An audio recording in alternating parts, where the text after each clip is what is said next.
You heard it here first, Oxford fans. You heard it here first from me. That's it. Premier League in 3 years, guaranteed. New owners are going to pump hundreds of billions of pounds into Oxford United. We're going to be up there challenging the likes of City, challenging the likes of Barcelona in Europe. I cannot wait. So it's news a lot of us have wanted to hear, and it's exciting news, Oxford United fans, because we do have new owners at the football club.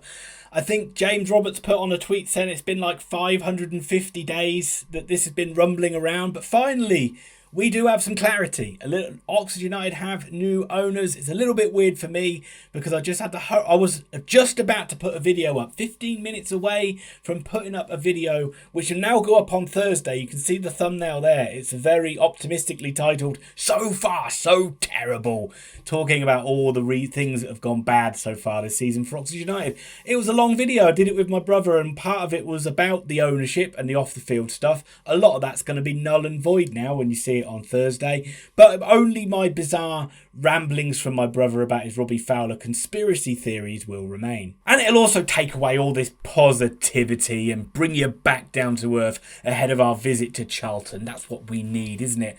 More doom and gloom. So if you're ready for me to start butchering Asian business people's names, then you're in for a real treat here, because Oxford United's new owners, Indonesian investors Aninja Bakri and Eric Thorhier, have finalised their deal to take over the club. They got a controlling share of 51%. Both of them listed as billionaires. The Bakri family are very wealthy conglomerate in Indonesia, whatever they're involved in. That doesn't mean they're going to pump all their money into Oxford United, but it is nice to see some people at the top that do have quite a lot of financial clout. Tiger, I'm sorry, Tiger, Sunrif Thanakanraf Janasuruf. Wow, I don't think I could have said that any worse. Has been, he's no longer the chairman. He's been there for 4.5 years, but he's still going to be involved with the club. He's going to have quite a significant number of shares and still remains a minority shareholder.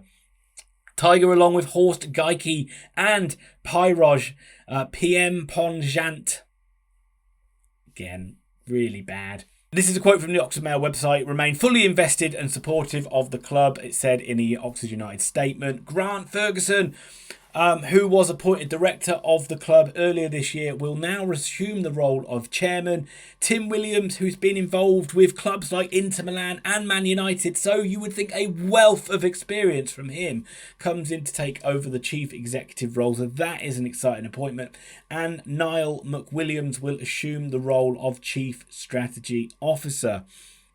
So there we have it. We have some clarity. I know that a lot of the annoyances of how bad the season has started to spill over into matters away from the first team and the actual playing, how we're playing and the results, into what's going on behind the scenes. And quite rightly so. When you're not doing well, all the little things start to annoy you around a football club, and the silence of not knowing what's going on has started to really annoy the fans. Hopefully we will start to get some answers. Hopefully there'll be a fans forum and a chance to meet these new owners and go over and talk about things like plans for the future.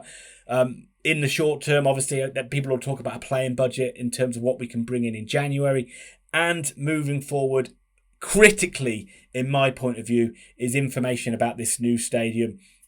Hopefully we do get the move to Stratfield Break. If it's not Stratfield Break, hopefully there is another opportunity to move somewhere else and move out of the Kassam Stadium and get away from that flipping eyesore and get away from people owners having to come in, deal with Kassam, pay him a stupid amount of money in rent so that we don't have an opportunity to spend as much as we'd like on improving the football club. I'm sure I'm not the only one that thinks this, but as soon as Oxford United do move out of the Kassam, I would expect there to be a lot more investment coming in, and I would expect things to improve. I'm only speculating. I know it's a lot of wishful thinking there, but that is just what I think. But again, it is encouraging that we're not going to have to hear just from Carl Robinson on all areas of the football club. It's not great when he has to talk about things that aren't involved with his role. I know he is a fingers in every single pie kind of guy, but you would rather hear from the chairman or the chief executive or the strategy officer regarding off the field issues. and you would rather Robinson deal with his area of expertise. I'll put that in quotes for the Robinson detractors, which is obviously running the football club. And I hope that gives clarity to him, and I hope that gives maybe a bit more scrutiny on him, so he's not just what we feel, some of us, in myself included, thinks he is a little bit too protective, and maybe that just puts a little bit more the eye of Sauron on him to maybe give him a bit of a kick up the backside as well. My point of view is very encouraging. I understand some fans might be sceptical. We've had bad owners in the past, and we've had owners come in with promises of big dreams for them not to materialise. But I'm interested to know your thoughts.